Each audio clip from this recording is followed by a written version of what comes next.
Really good, Paige. So, what I and to be able to play, you haven't practiced at all today. You just come straight from work and you've driven to Southend. Yeah, and back. Wow. So, how what's it like having your piano lesson after a long day at work? I make sure I wear my glasses Yeah. so my eyes aren't so tired. But yeah, it's hard to put my mind in a different space, you know, from being at work and come straight to focusing on this and keep that focus. Yeah, because that is a really long day, so it's a really big commitment. And obviously you've also just like not that long ago bought a new piano as well. It's another big commitment financially. So you obviously piano is really important part of your life. And why is that? Where does it fit for you? As in what, you know, why is it important to you? What does it give you? I think what I like about the time that I spend in front of the piano is that time just to be on my own and doing something that's just for me without any other devices or interactions, and it's just something that I have for myself, and it's more of a mindful activity as well, I guess. There's not many things in the world at the moment that don't require something to be plugged in or lit up, and I find that the analog activity of it is quite relaxing. That's really interesting, and I'm guessing actually a lot of adults feel like that. Sometimes it's hard to find that mental space there after a long day at work, isn't it? It's hard to kind of get the motivation, but you're a really motivated person, aren't you? I try to be. Yeah, so I know you do a lot, and you do your you know, you're really big on your roller derby, and actually haven't you just got into the England roller derby team? Yeah, so I've made it onto the women's team, and their World Cup is in July.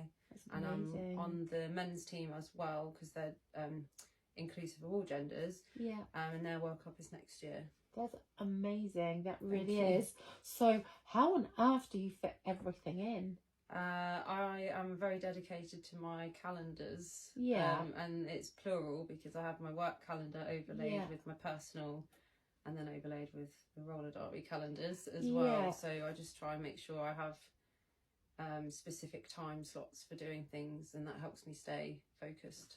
So because you also have quite a demanding job, don't you? So remind me again what your job is, what it entails. So I work for a pharmaceutical company, and my job is to speak to people, healthcare professionals that work in cardiology departments, stroke departments, about our cardiovascular medicines. So I have to travel to hospitals between Norfolk and Essex to deliver this information and kind of partner with them to support them with their services. So, wow, you must be really ultra organised. So when students, my younger students usually come along and say, I didn't have time to practice this week, I'm going to quote you because it's all about actually making the time, isn't it? It's prioritising and what you want to do, but you must be really efficient. And I know when you practice, you like to have a almost like targets and focus sections to work on rather than just sit down, which I think means you practice really effectively. And you know, this year you've made amazing progress, and was it 2 concerts that you've done, and then you've come to a performance? I think there might be 3 since I've been learning with you. Yeah. Maybe 3 concerts in total. Yeah. Or at least there was the music festival. Oh, the music festival as well. Yeah. And then the masterclass. Yeah. Maybe 2 of them, because there was one in London yes. and one in Cambridge. That's right. Yeah. Okay. Yeah. So you kind of come to everything that you can. Yeah. So can I ask you, how did you get into piano? Did you play as a child? Yeah. So I played from, I think maybe I was 10. Yeah. Until I was about 18, and then I lost access to a piano. Yeah. And then I didn't play for maybe 10 or 11 years. And then when I got my own house, I just got a cheap piano. Yeah. And played on that until I did my grade 8, and then I found you, and we started doing lessons, and then it was time to get a better one. Yeah, because now I'm working for the diploma, we need sort of a lot more, subtleties in the piano, and be able to create a lot more tone and have something that's more weighted and everything. And I'm really delighted when you got a new piano. Can I ask you how you got into roller derby? I was living in Lincoln after I finished my degree, and was working at a Slug and Lettuce up there, and someone that I worked with had met one of the roller derby people from the local team, and enticed her in with saying, we'll teach you how to roller skate. And then she dragged me along, and I liked roller skating as a kid, so I decided I'd go along. And then she actually ended up moving to Sheffield after a month or so, then I was left to continue, and I carried on with it.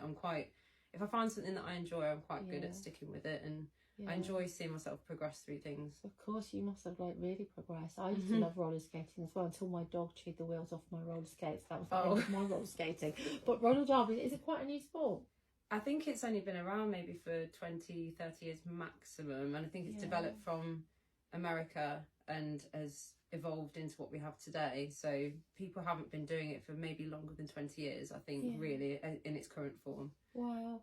So you are, quite exceptional, because I have a lot of adult returners that maybe they're very dedicated to the piano as well as their job, but you've got 2 major kind of, out of work things that you do, that you dedicate yourself to, and also you've got all your gym training, haven't you? Yeah, I try to do that about 4 times a week.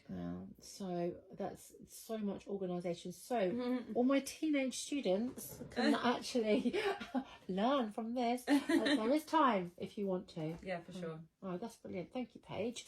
Thank you.